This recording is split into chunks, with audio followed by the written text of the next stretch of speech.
Osser milito ng lang kasone tanta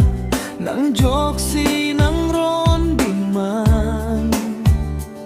non hoka ng lam personang chidan daloma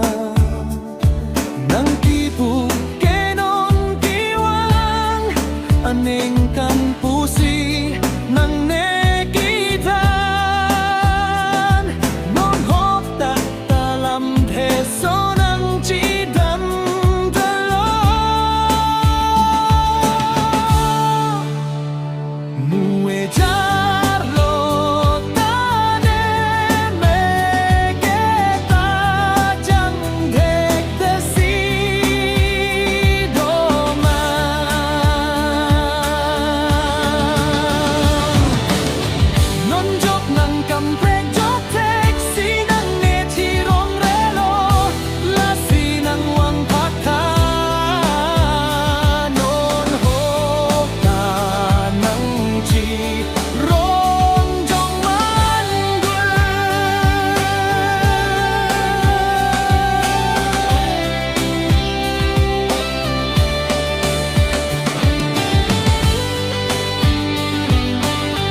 Osser milito ng lam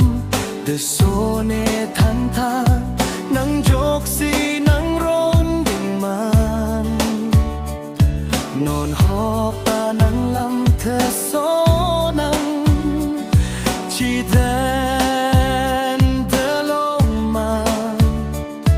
ng kipu kinong kiwang aning kan pusi ng